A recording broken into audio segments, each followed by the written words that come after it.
Olá e bem-vindo a mais um programa Entre Nós, que hoje vai falar sobre as maravilhas desse mundo moderno, conectado, rápido, dinâmico. E a gente trouxe aqui para falar sobre esse mundo ninguém menos do que o diretor comercial do Twitter, o Cadu. Eu ia falar Carlos Eduardo, mas é Cadu, né? Cadu. Eu nasci com o apelido, minha madrinha me deu logo que eu nasci, e dali ficou, e até profissionalmente, isso é...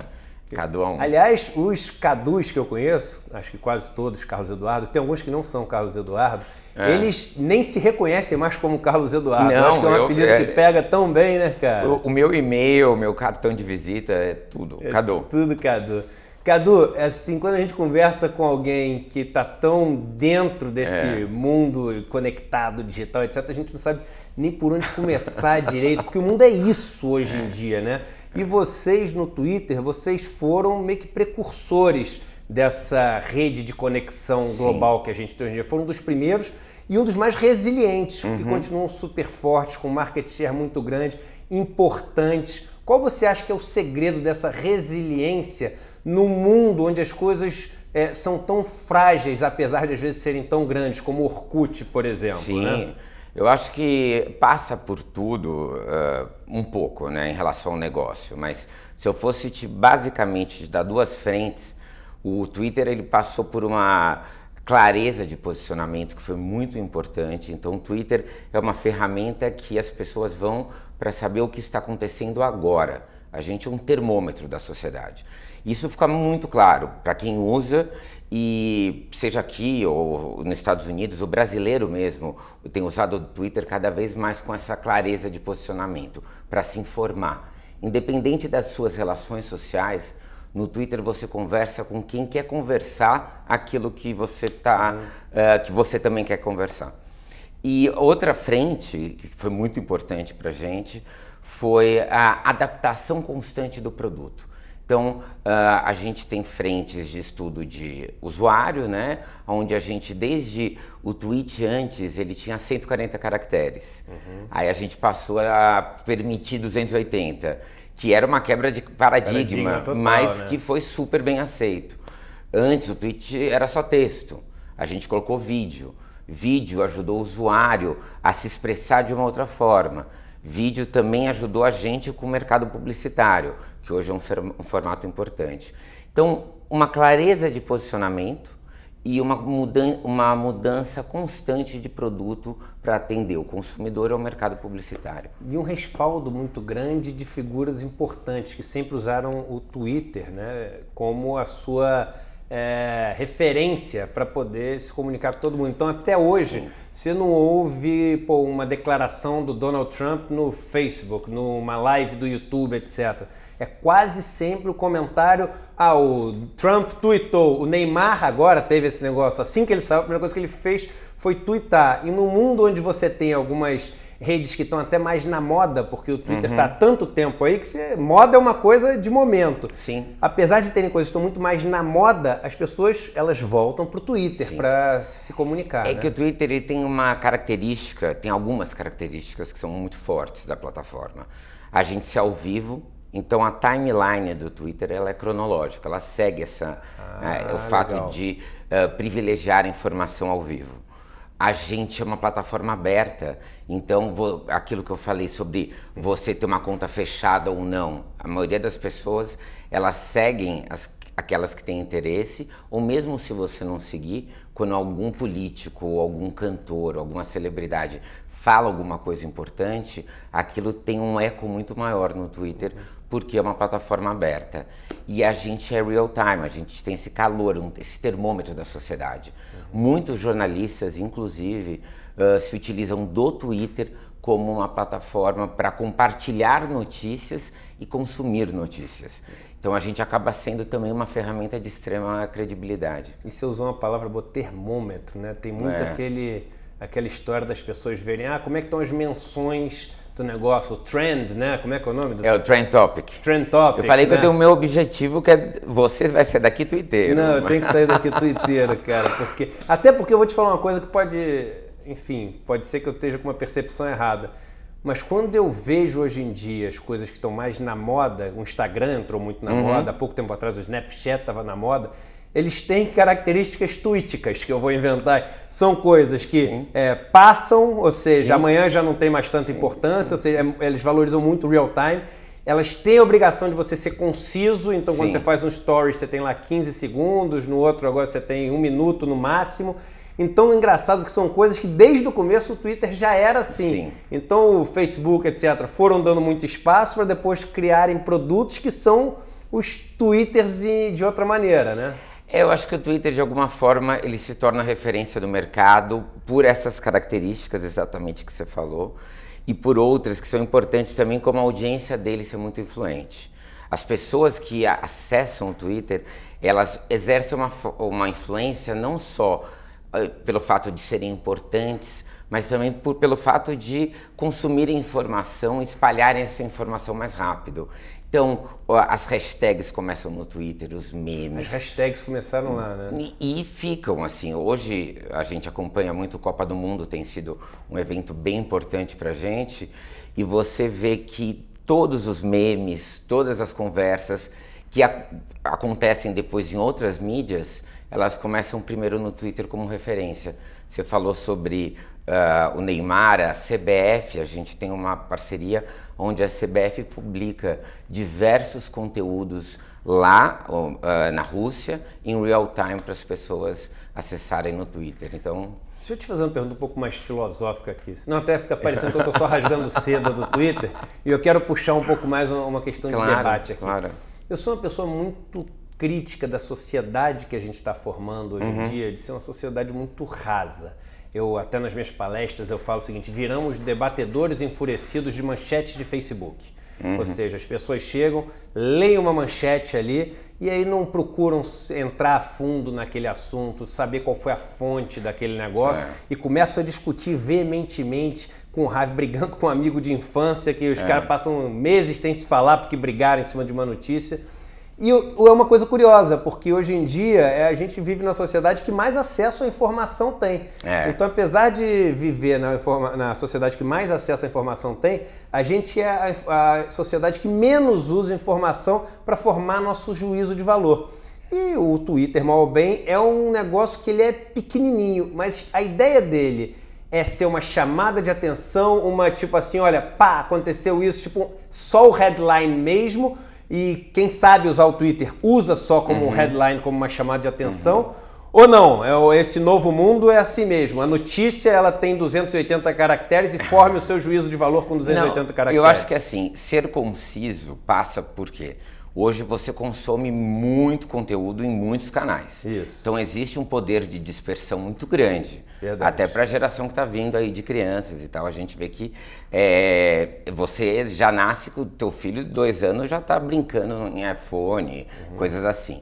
Ao mesmo tempo, o poder de dispersão, mas você tem um poder de atenção daquilo que te interessa. Você tem a possibilidade, e aí eu trago nisso uma fortaleza do Twitter, que é você se unir conforme interesse.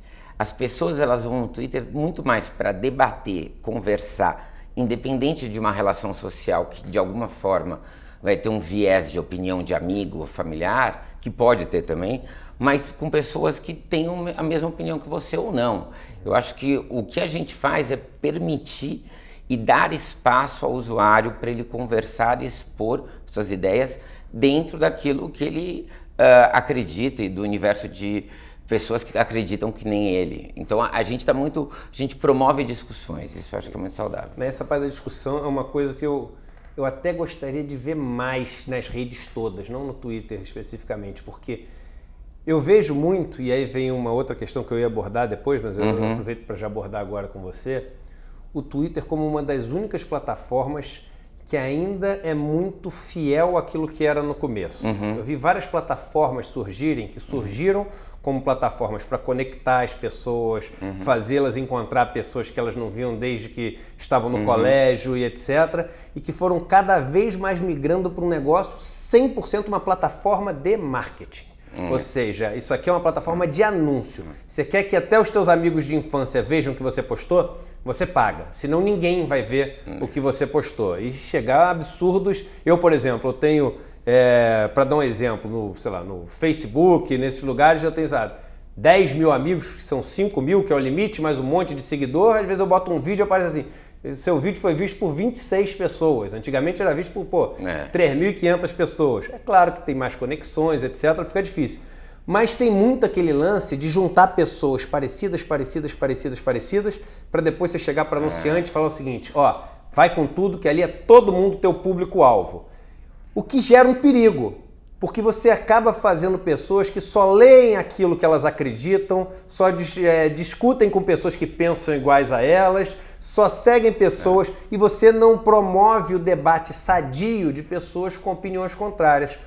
O Twitter tem um pouco mais isso, né? Porque eu vejo mais discussões acaloradas no Twitter do que eu vejo nos outros, são mais pregar para convertido, eu acho. Né? Eu acho que assim, quando a gente fala de relevância, de mensagem, então a gente falou de dispersão, né? Hoje são vários canais que você pode consumir conteúdo.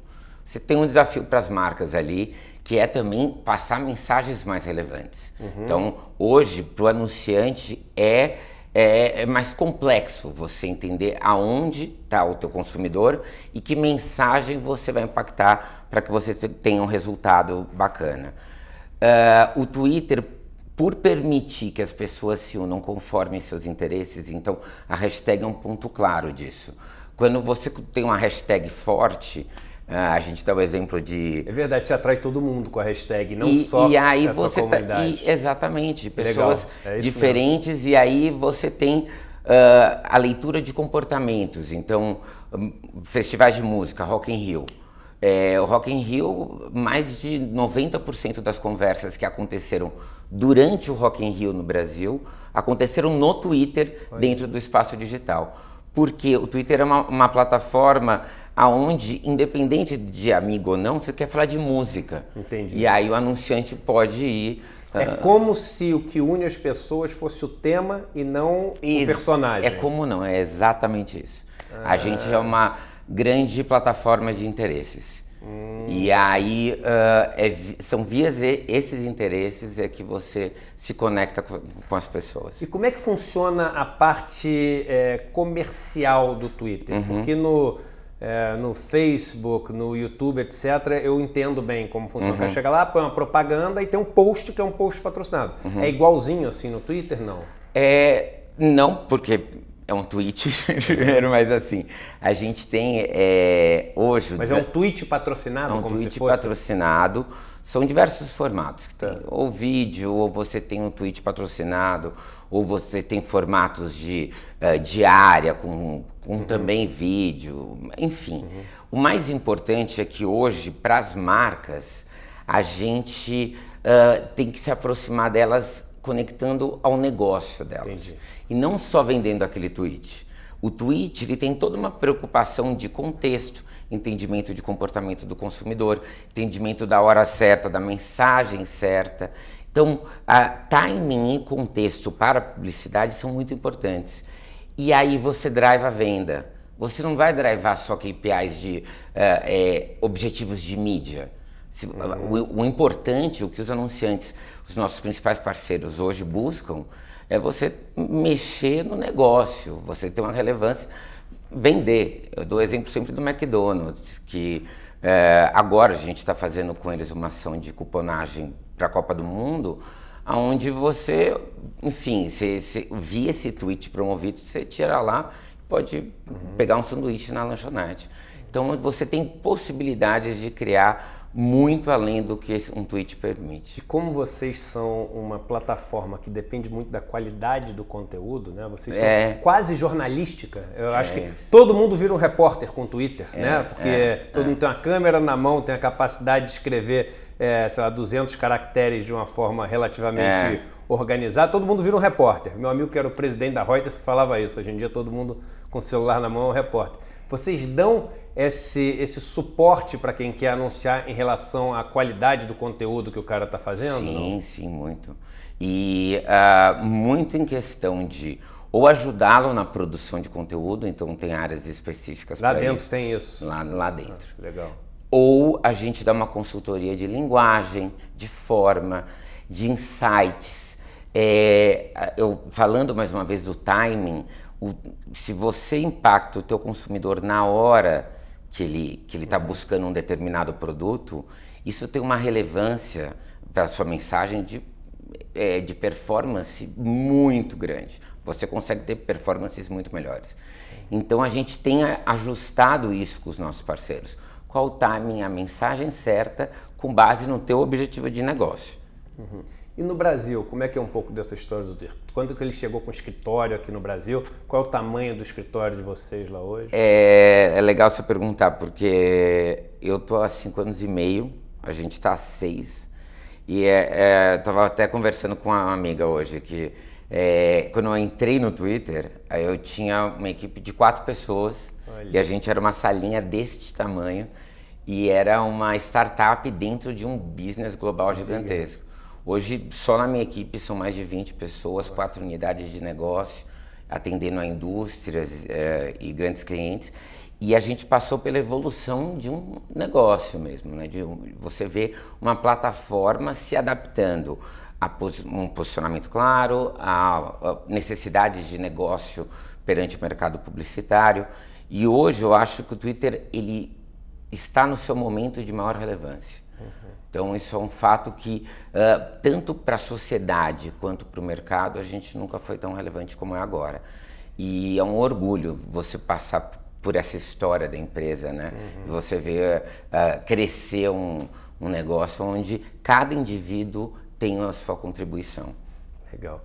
Muito obrigado pela presença. Queria conversar mais um monte, mas vi que já passamos até dos 15 minutos aqui, que é a duração média do programa. Obrigado. Muito obrigado pela presença e sucesso. Parabéns por estarem sempre aí na crista da onda. Aí, obrigado, viu? Valeu. Obrigado pelo convite.